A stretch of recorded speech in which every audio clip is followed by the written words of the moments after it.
The darkness was coming, and there was nothing they could do to stop it. Commander Zeph Tilanus stood on the bridge of his flagship, watching the screen that showed the outer edge of Cathari space, where 3 bright stars had shone just months ago. Now there was only empty blackness. The void blight had taken another system. Soon it would come for the rest of them.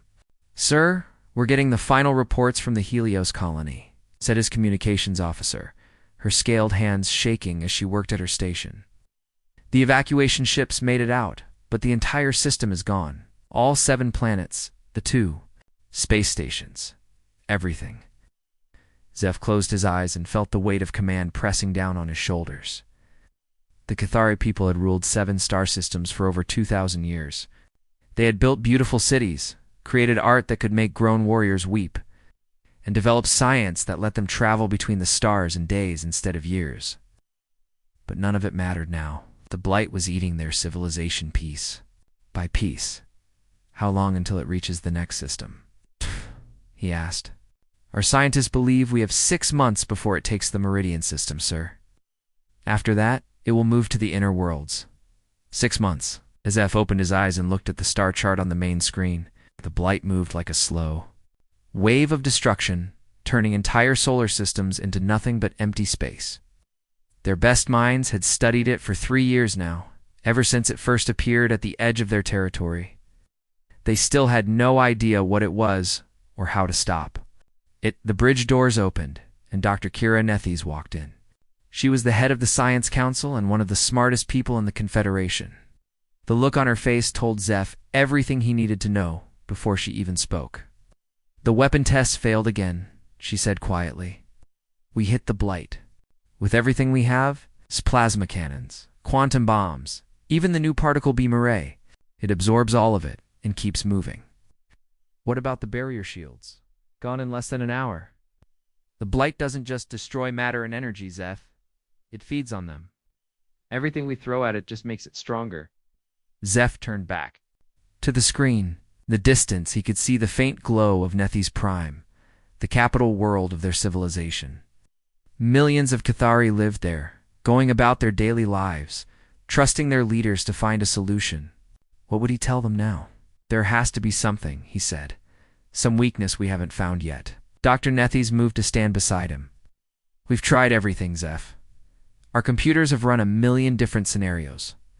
The blight appears to be some kind of ancient weapon, maybe created by a civilization that died out long ago. But whoever made it designed it to be unstoppable. Then we need help." "Help from who?" "We're the most advanced species in this part of the galaxy. The Zaraki are still using chemical rockets. The Ven can barely manage spaceflight within their own system. And the machine worlds won't talk to biological life forms." Zeph was quiet for a long moment. Then he turned to his communications officer. "Send a message to the Grand Assembly. Tell them I need to address them immediately. Emergency. Session." 2 hours later, Zeph stood in the Great Hall on Nethes Prime. Representatives from all 7 systems sat in curved rows around him, their scales glittering under the soft lights. These were the leaders of the Cathari people, chosen for their wisdom and judgment. Now they all looked at him with the same expression, fear barely held in check by desperate hope. "Friends," he began, his voice carrying clearly through the hall, "I won't lie to you about our situation. The Void Blight has taken 3 of our outer systems. Our weapons cannot hurt it. Shields cannot stop it. At its current rate of advance, it will reach Nethes Prime in less than 2 years." Angry voices rose from the assembly. Some demanded to know why the military had failed. Others called for evacuation of the core worlds. A few suggested surrendering their territory and fleeing to distant stars. Zeph raised his hand in the hall. Fell silent. "There is one option we haven't tried, one that our people abandoned centuries ago because we believed we had grown beyond such primitive methods." Elder Silas Corin, the oldest member of the assembly, stood up slowly. His ancient voice carried across the hall. "Commander, surely you don't mean the stellar plea." "I do, Elder. We have exhausted every scientific solution. Perhaps it's time to ask for help?" The hall erupted in arguments. The stellar plea was an ancient ritual from the early days of Cathari civilization, when their people still believed in magic and spirits. It involved broadcasting a psychic distress call across the galaxy, begging any advanced civilization for aid. Most modern Cathari viewed it as superstition. "The stellar plea hasn't been used in over 800 years, said Counselor Myatrell, and when it was used, it never worked. No one ever answered, because no one needed to answer badly enough. Zeph replied, "Our ancestors used the plea for minor problems, wars between tribes, natural disasters that affected single worlds. This is different. This threatens our entire species." Dr. Nethes stepped forward. "I've studied the old texts, Commander. The stellar plea requires massive amounts of energy and psychic focus from our entire population. Even if we could organize it, there's no guarantee anyone would hear us. If they did hear us, why would they help?" asked another counselor. "We have nothing to offer a civilization advanced enough to stop the blight." Zeph walked to the center of the hall, looking up at the representatives surrounding him. "Because maybe, somewhere in this galaxy, there's a species that understands what we're fighting for. Maybe there's someone out there who believes that art and beauty and life itself are worth preserving. Even if they belong to strangers, Elder." Korn was quiet for a long moment. Then he spoke, his voice heavy with the weight of years. "I was there when we last discussed the stellar plea 60 years ago. The Science Council said it was foolish superstition that we should rely on logic and technology instead of ancient rituals. But I remember the old stories, the ones my grandmother told me about the deep magic that flows between the stars. Perhaps our ancestors knew something we've forgotten." The debate continued for hours. In the end, it came down to a simple choice. Try the impossible or accept extinction. The vote was close, but it passed. The Cathari Confederation would attempt the stellar plea. Over the next 3 weeks, massive broadcasting arrays were built on every inhabited world. Psychic amplifiers, devices that hadn't been constructed in centuries, were assembled using plans found in ancient archives. The entire Cathari population was taught the focusing techniques needed to combine their mental energy into a single, powerful transmission. On the day of the plea, Zeph stood in the main control center on Nethes Prime, watching readouts from across the Confederation. Millions of Cathari sat in meditation circles on hundreds of worlds, their minds linked through technology and willpower. The energy readings were beyond anything their scientists had ever recorded. "All stations report ready," Commander said. The technician at the main console, Zeph took a deep breath. "Begin transmission." The psychic wave that burst from Cathari space was like nothing the galaxy had ever seen. It carried not just words, but emotions, memories, and images. The complete history of the Cathari people flowed outward at faster than light speed, along with their art, their music, their philosophy, and their desperate hope for survival. The message was simple. "We are dying. Please, help us." It raced across thousands of light years, touching the minds of countless species. Most ignored it or couldn't understand it. But in a small, unremarkable star system on the outer edge of the galaxy, something heard their call. On a monitoring station orbiting the third moon of the fourth planet, a human scientist named Dr. Lisa Cameron was running routine scans when her equipment detected the psychic transmission. At first, she thought it was just cosmic background noise. Then she noticed the mathematical patterns hidden in the signal and realized she was looking at something impossible, a message from an alien civilization, begging for help. She sat back in her chair, staring at the data streaming across her screens. Humanity had been searching for signs of intelligent life for centuries. Now, when they finally found it, it came in the form of a desperate plea for survival. Lisa reached for her communications console. She had to contact Earth immediately. Somewhere in the darkness between the stars, an entire civilization was crying out for salvation. And whether humanity was ready or not, they were the only ones who had heard the call. Dr. Lisa Cameron had not slept in 36 hours. She sat in her small office at Luna Base, surrounded by computer screens showing wave patterns and data streams that made her head hurt. The alien message played over and over in her mind, not just as words, but as images and emotions that felt more real than her own memories. The Cathari were dying. She had seen their beautiful cities in the psychic transmission, watched their people create art with scales that changed color like living rainbows. She had felt their terror as the void blight consumed their worlds, turning entire star systems into empty nothing. And she knew that somehow, impossibly, she was the only human who understood what the message meant. Dr. Cameron, her assistant, Kevin Brooks, knocked on her door. "Admiral Morrison is here to see you." Lisa looked up from her screens. Admiral Jake Morrison was the head of the Terran Defense Council, the most powerful military leader in human space.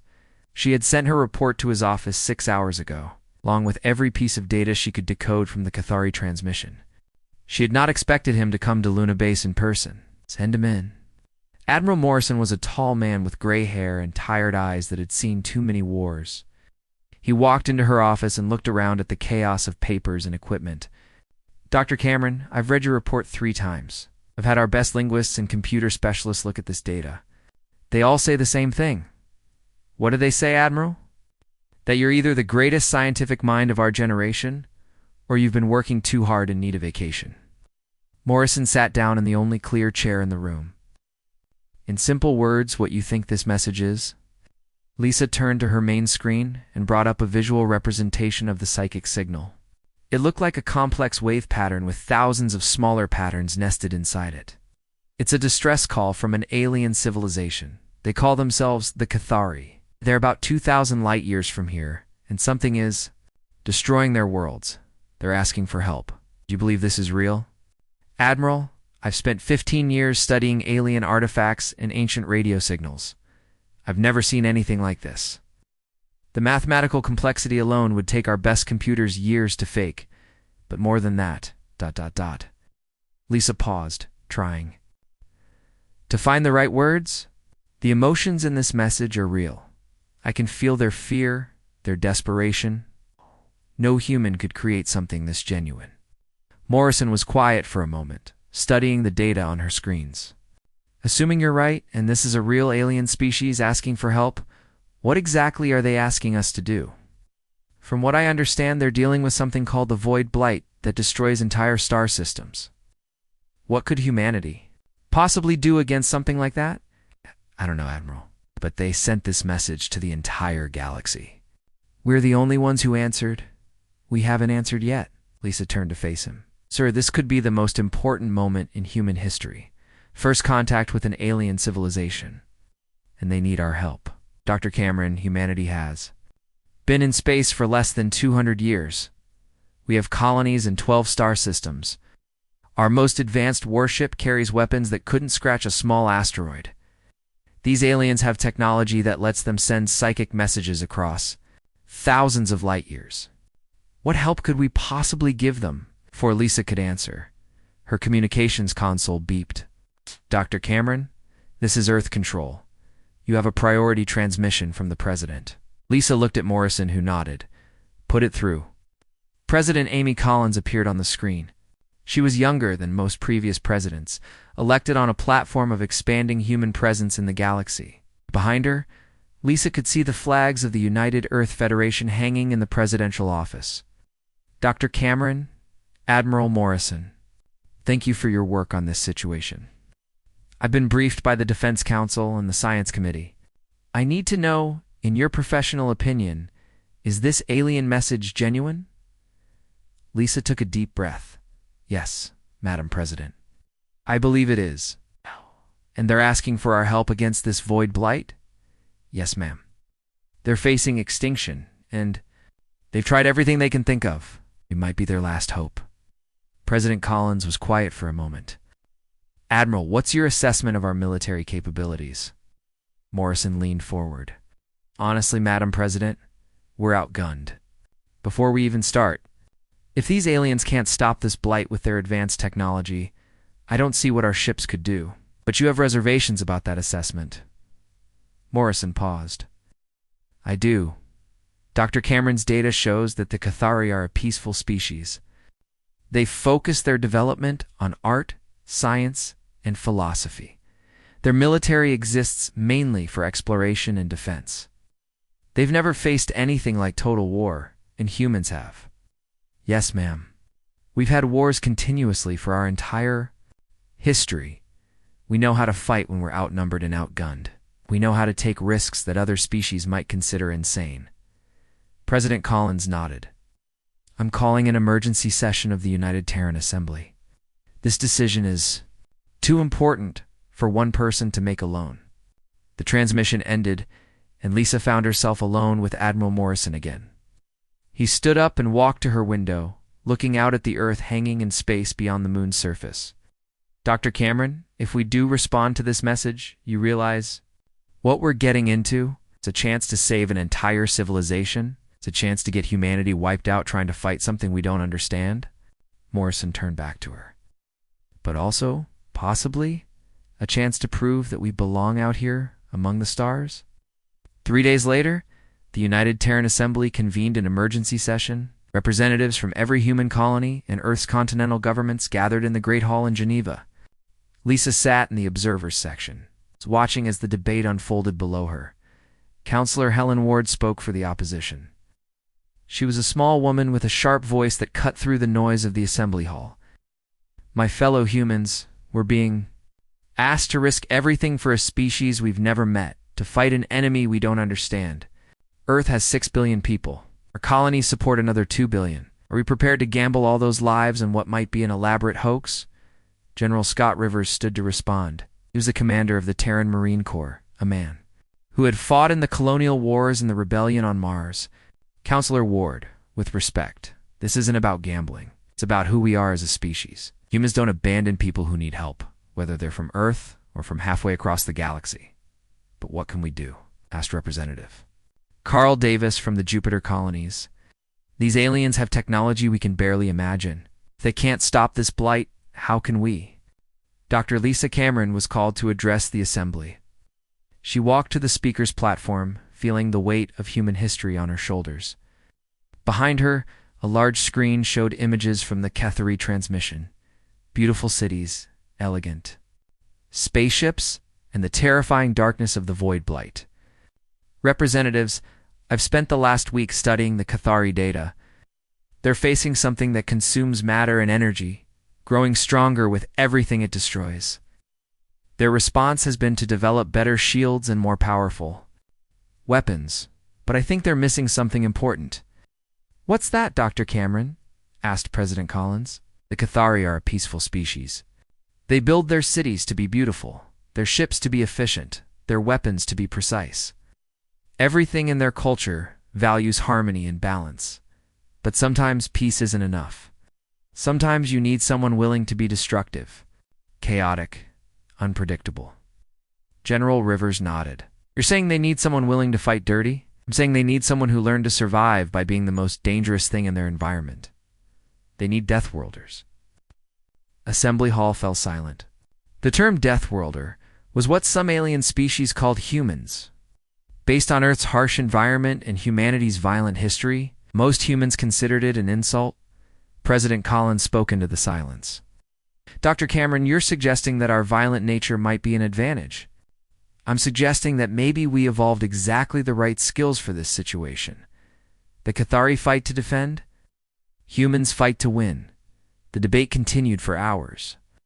In the end, it came down to a simple vote. Respond to the alien distress call, or ignore it. The final tally was close. 847 votes to respond, 723 votes against. President Collins stood to address the assembly. The motion passes. Earth will respond to the Cathari distress call. Admiral Morrison, prepare our fastest ships for immediate departure. As the assembly broke up, Lisa felt a hand on her shoulder. She turned to see General Rivers standing behind her. Dr. Cameron, I hope you're right about this. So do I, General. So do I. In orbit around Earth, the preparation began immediately. 3 ships were selected for the mission. The exploration vessel UTS Discovery, the research ship UTS Darwin, and the heavy cruiser UTS Defiance. They would carry humanity's first diplomatic mission to an alien species, possibly its last. As Lisa watched the ships being loaded with supplies and equipment, she thought about the Cathari and their beautiful cities. Soon humans would be Traveling to another galaxy to fight an enemy they didn't understand for people they'd never met? The journey to Cathari space took 6 weeks. Captain Ryan Blake stood on the bridge of the UTS Discovery, watching the stars change as they dropped out of faster-than-light travel. Behind him, the UTS Darwin and UTS Defiance also appeared in normal space, their hulls scarred from the long journey through hyperspace.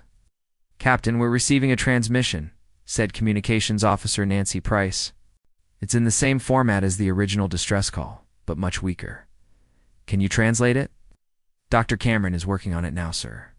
Blake nodded and activated his ship's intercom. "Dr. Cameron, to the bridge, please." Lisa Cameron arrived within minutes, carrying a portable computer and looking tired but excited.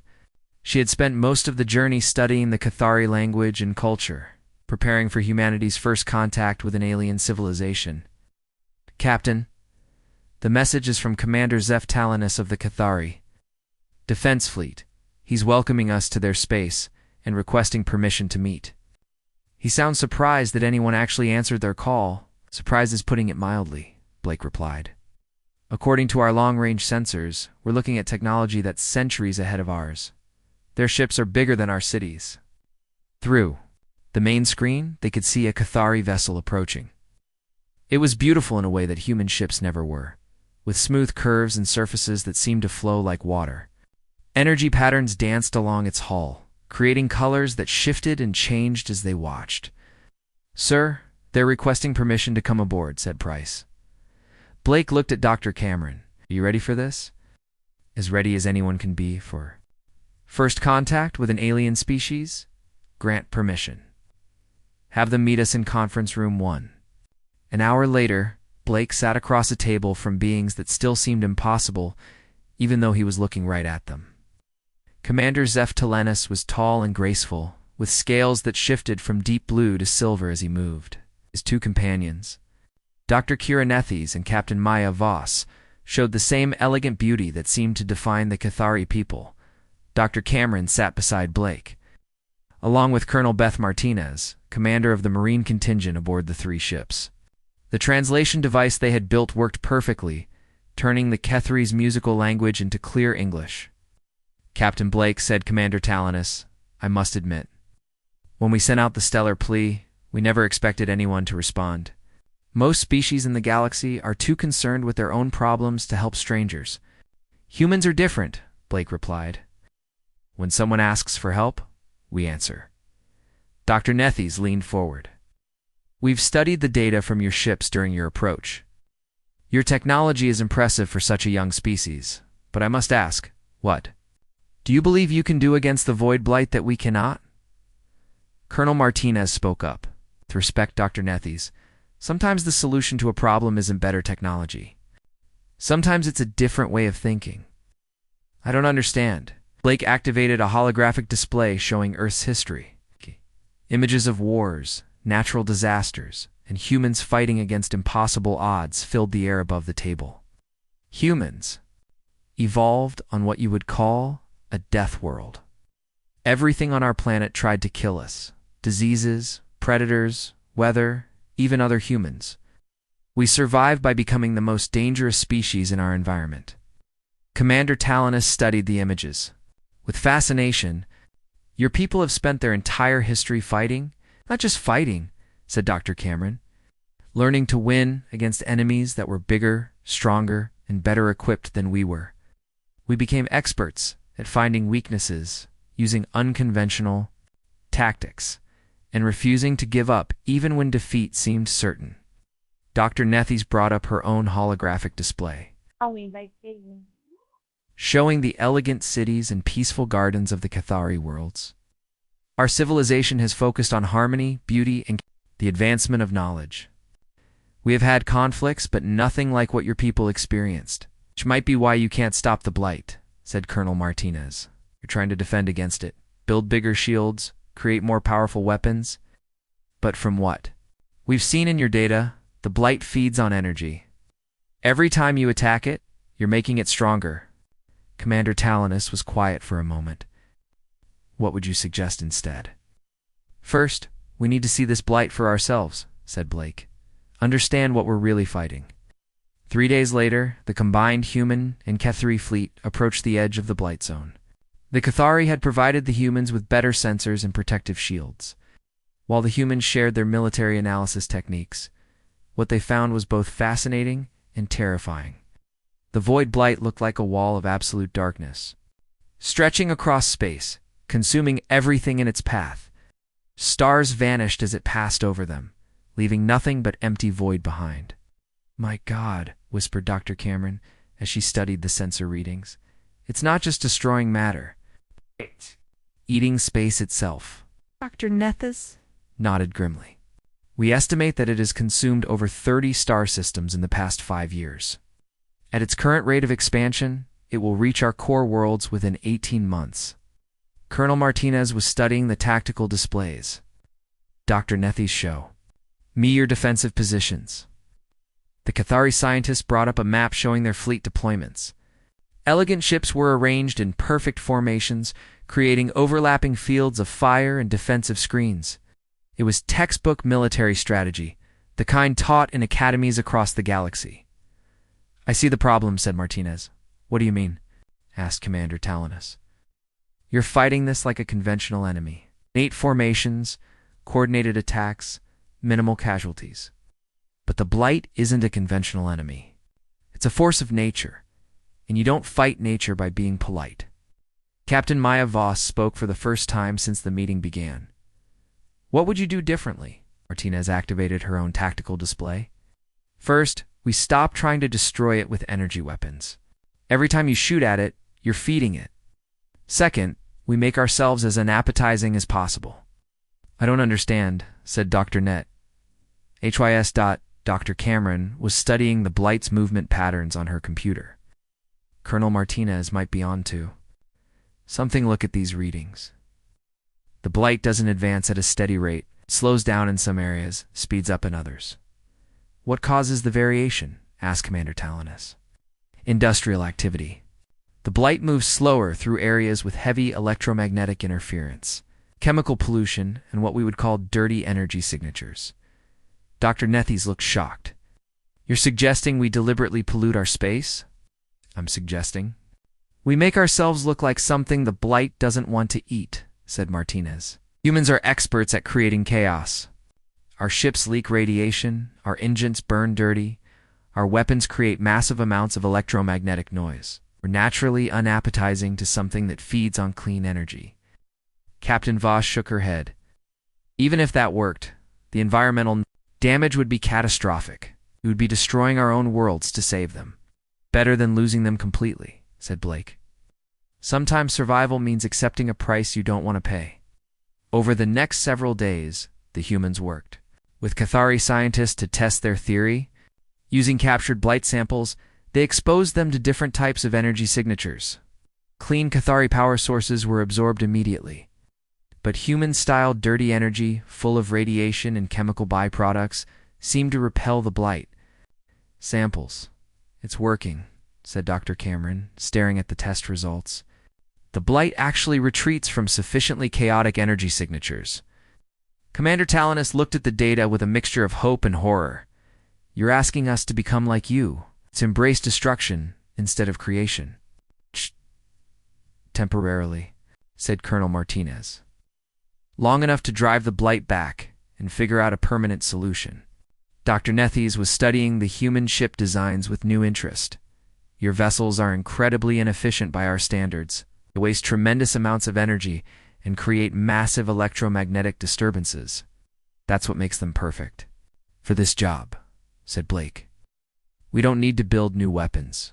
We just need to be ourselves." The Cathari leaders requested time to consider the human proposal. While they deliberated, the combined fleet moved to a safe distance from the blight zone. Blake found himself in the observation lounge with Dr. Cameron, looking out at the stars. "Do you think they'll agree?" asked Cameron. "I don't know. We're asking them to go against everything they believe in. Their entire civilization is built on the idea that intelligence means moving beyond violence and chaos, and we're telling them that sometimes chaos is the answer." Blake nodded. "The question is whether they trust us enough to try something that terrifies them." The answer came the next morning. Commander Talanus called a meeting of all senior officers from both fleets. When everyone was assembled, he stood and addressed them. The Cathari High Council has made their decision. We will attempt the human strategy. However, we cannot do this alone. Our people don't know how to create the kind of controlled chaos you're describing. Colonel Martinez smiled grimly. Don't worry, Commander. Creating chaos is what humans do best. Dr. Nethes activated a star map showing the region between the Blight and the Cathari core worlds. We propose establishing a series of what you call battle zones here. Areas where human ships will create maximum electromagnetic interference and environmental chaos. The war against the Void Blight began with explosions that lit up half the sector. Colonel Beth Martinez stood on the command deck of a converted cargo ship, watching her forces tear apart empty space with every dirty weapon humanity had ever invented. Nuclear bombs bloomed like deadly flowers against the darkness. Chemical rockets trailing toxic smoke streaked through the void. Industrial mining lasers carved random patterns through asteroid fields, filling space with debris and radiation. It was ugly, chaotic, and completely against everything the Cathari considered civilized warfare. It was also working. Colonel Blight advance has stopped completely in sectors 7 through 12, reported Lieutenant Tony Garcia from his position at the tactical display. It's actually pulling back in Sector 9. Martinez nodded, but she felt no satisfaction. Around her, the bridge crew worked in an environment that would have horrified their alien allies. Radiation alarms beeped constantly. The air recycling system struggled with chemical fumes from the weapons. Emergency lights cast everything in an angry red glow. Status on the Cathari observers. Commander Talanus is on board the Darwin, sir. Dr. Nethes is monitoring from the Defiance. Captain Blake reports they're both having trouble accepting our methods. Martinez could understand why. Through the main view screen, she could see the battlefield they had created. It stretched across 3 solar systems, a zone of pure destruction where human ships fought an enemy that wasn't even there. They fired weapons at nothing, released toxic chemicals into space, and deliberately created every kind of electromagnetic interference their technology could produce. To the Cathari, it looked like madness. To Martinez, it looked like the most important military operation in human history. Colonel Martinez to all ships, she said into her communicator. Begin Phase 2 operations. Full industrial protocol. Across the battle zone, human vessels began the next part of their plan. Mining ships started strip mining asteroids at maximum speed, filling space with dust and debris. Factory ships began producing goods they didn't need, their manufacturing processes deliberately inefficient and polluting. Even the life support systems were modified to leak waste heat and chemical byproducts. On the UTS Darwin, Dr. Lisa Cameron watched the human strategy unfold with a mixture of admiration and horror. She stood beside Commander Zeph Talanus in the ship's observation lounge, both of them staring at the chaos outside. "This is what your species calls warfare?" asked Talanus, his scales shifting from blue to a worried gray. "This is what we call survival," Cameron replied. "When humans are threatened, we don't just fight the enemy. We become something the enemy doesn't want to face." Captain Ryan Blake joined them at the window. He had been coordinating between the human and Cathari fleets, trying to explain human tactics to beings who had never seen anything like them. "Commander, how are your people handling this?" Talanus was quiet for a moment. Dr. Nethes calls it the most scientifically fascinating and morally horrifying thing she has ever witnessed. Captain Voss has requested transfer away from the battle zone because the electromagnetic interference is giving her headaches. And our tactical computers keep trying to suggest more efficient ways to accomplish what you're doing. "More efficient would defeat the purpose," said Blake. "The whole point is to be wasteful, chaotic, and unpredictable." Through the window, they could see the edge of the Void Blight in the distance. For the first time since it had appeared, the wall of darkness was no longer advancing. In some places, it had actually pulled back, creating small pockets of normal space where there had been nothing but void before. "It's working," whispered Cameron. "The Blight is actually retreating." But their celebration was cut short when Lieutenant Garcia's voice came over the intercom. "All ships, we have a problem. Long-range sensors are detecting movement from the core of the blight zone. Something big is coming our way. The three officers rushed to the bridge, where they found the sensor operators staring at readings that made no sense. Deep within the blight, something was moving toward their position. It was massive, easily the size of a small moon, and it was generating energy signatures unlike anything they had ever seen. "What is that thing?" asked Blake. Dr. Cameron studied the data, her face pale. "I think it's the source, the original architect device that creates and controls the blight." Commander Talanus activated his communicator. "This is Talanus to all Kethri vessels. Begin emergency retreat to safe distance." "Wait," said Martinez's voice over the comm system. "If that thing is the source, this might be our only chance to destroy it. Colonel, that object is generating enough energy to power our entire civilization for 1,000 years, replied Dr. Nethys from the Defiance. "Our weapons can't even scratch something like that." "Maybe not your weapons," said Martinez. "We're not trying to destroy it with firepower. We're trying to make it go away." Over the next hour, the mysterious object continued to approach their position. As it got closer, its effect on the blight became obvious. Wherever it went, the wall of darkness grew thicker and more aggressive. It was clearly some kind of command and control system for the entire phenomenon. Blake found himself in an emergency meeting with the senior officers from all three human ships. They gathered in the Darwin's conference room, while the Cathari leaders participated through video link from their own vessels. "Here's what we know," said Dr. Cameron, bringing up a holographic display. "The approaching object appears to be an architect control node. It's probably been dormant for thousands of years, but our interference with the blight has activated it. Can we communicate with it?" asked Captain Maya Voss from her ship. "Been trying. There's definitely some kind of artificial intelligence controlling it, but it doesn't respond to any of our standard communication protocols." Colonel Martinez leaned forward. "What if communication isn't the answer? What if we need to make it think we're something it doesn't want to deal with?" "How do we do that?" asked Commander Talanus. "The same way we've been fighting the blight.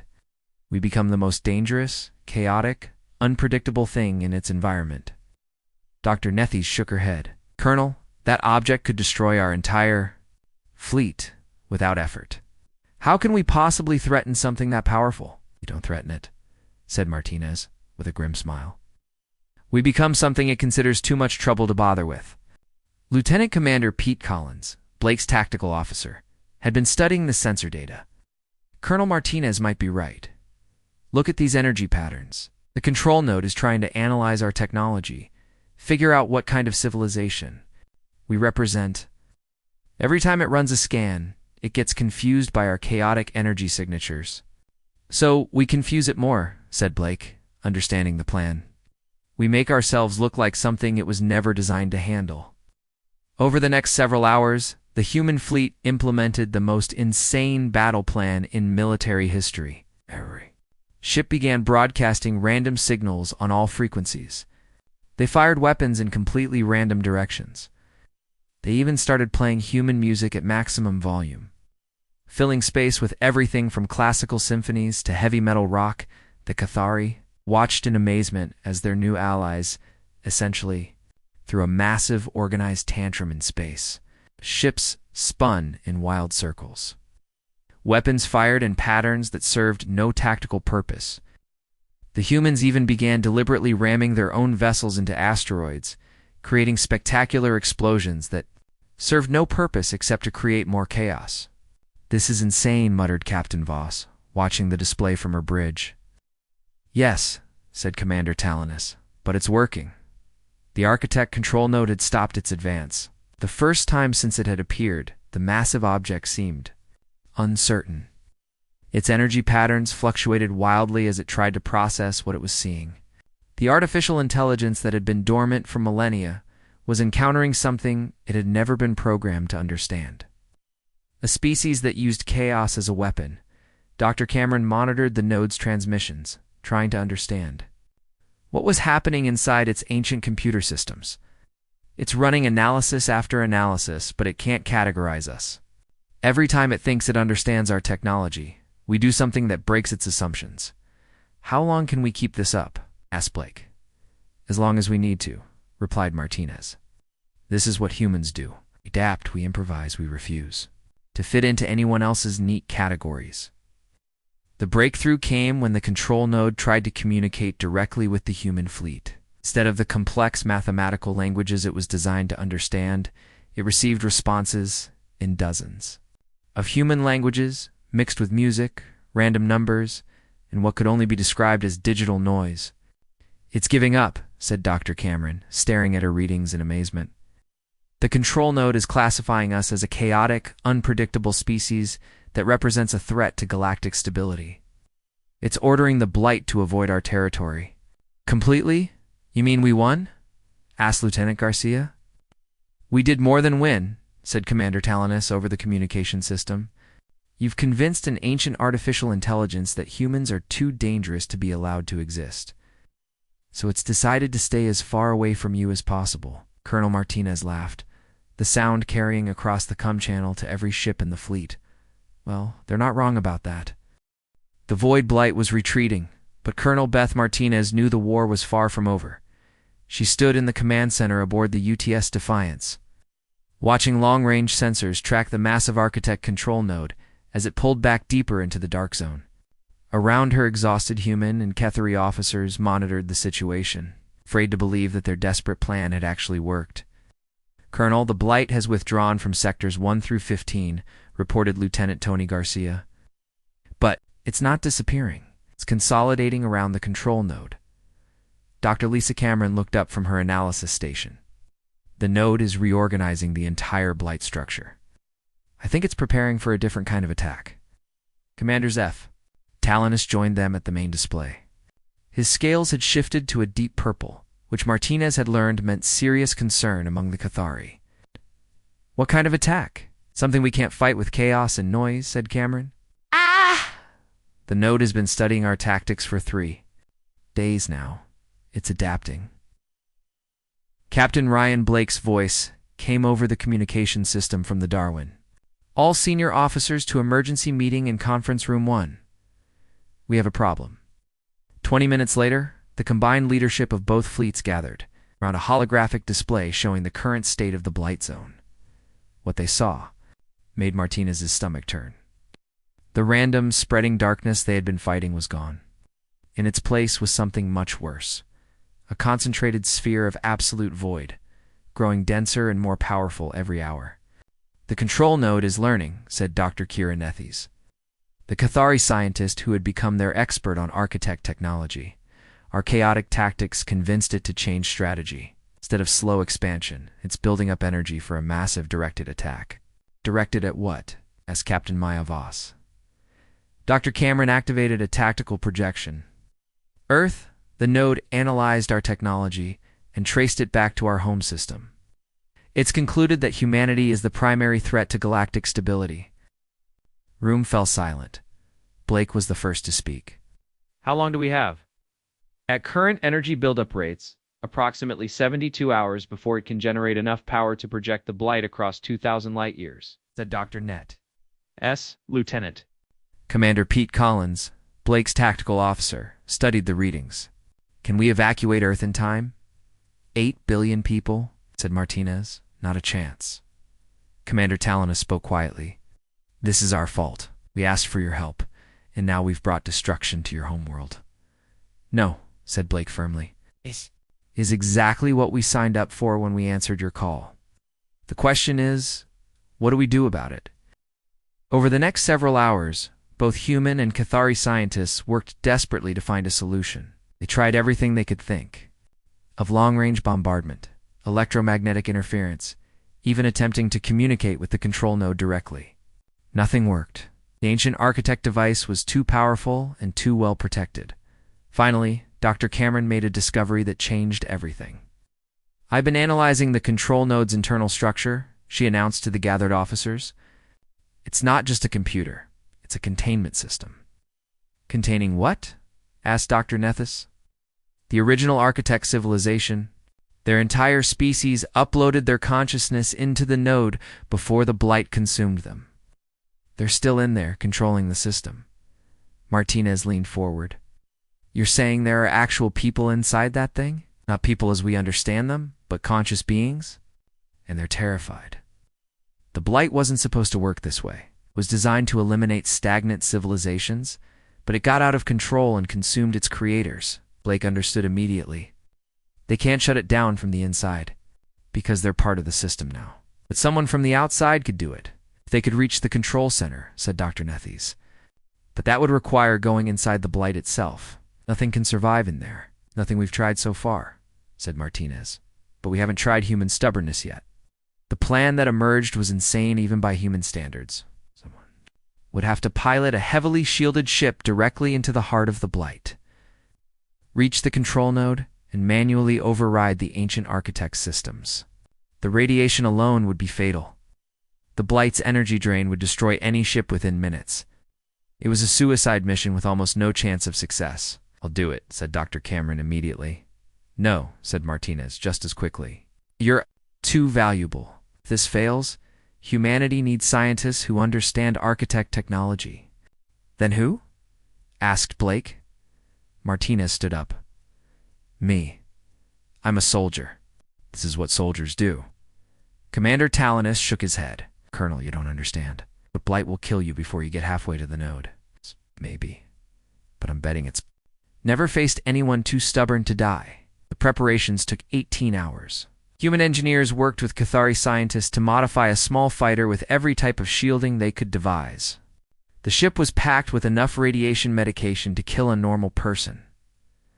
Life support systems that could function in a complete vacuum.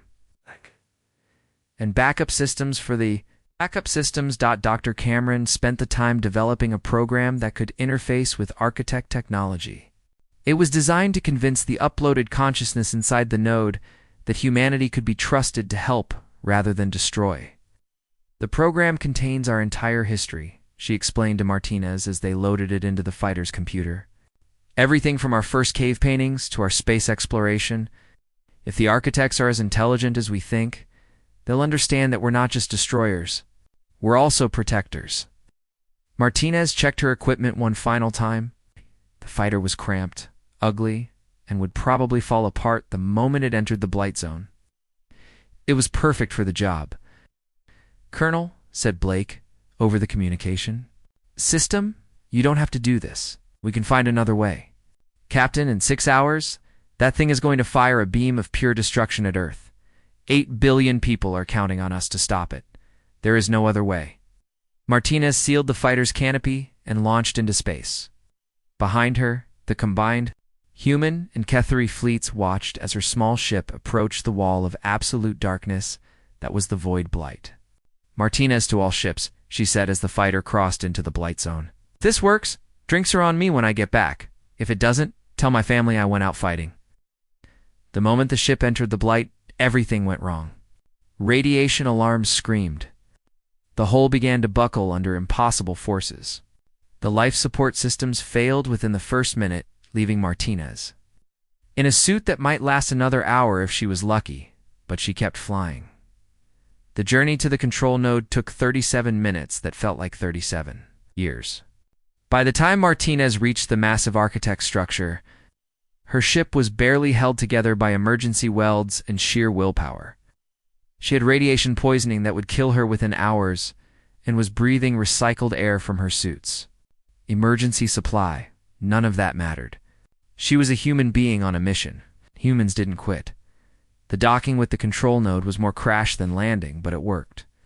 Martinez stumbled through the alien corridors, following Dr. Cameron's directions to the central computer core. The uploaded architect consciousness tried to communicate with her, but she was too focused on her mission to understand their mathematical language. At the control center, she plugged in Dr. Cameron's program and waited. For a moment, nothing happened. Then the entire node began to change. The uploaded architects studied humanity's history in the space of seconds. They saw wars and destruction, but they also saw humans risking their lives to save strangers. They saw a species that had learned to channel their violent nature into protection rather than conquest. Most importantly, they saw Martinez herself, a soldier who had flown into certain death not to destroy but to save 2 civilizations. Barely new, The architect consciousness made their decision. The control node systems began shutting down the void blight, not by destroying it, but by transforming it into something new. The dark energy that had consumed so many worlds became a barrier, a shield that would protect the galaxy from similar threats in the future. Martinez never made it back to her ship. The radiation and exhaustion claimed her just as the transformation began. But her sacrifice had saved not just Earth and the Cathari worlds, but countless other civilizations that would never even know her name. 6 months later, Captain Blake stood on the observation deck of a new space station built jointly by humans and Cathari. Through the windows, he could see the transformed Blight Zone, a shimmering barrier that protected dozens of star systems. Commander Telenis joined him at the window. Do you think she knew what would happen? Blake was quiet for a moment. Martinez. She knew she was going to die. That was enough for her. Your people are remarkable, said Telenis. The galaxy owes humanity a debt that can never be repaid. We don't want payment, said Blake. We just want to make sure this never happens again. Behind them, Dr. Cameron worked with Cathari scientists on new technologies that combined human innovation with Cathari precision. The alliance between their species had grown into something neither had expected, a partnership between chaos and order. Violence and peace, destruction and creation.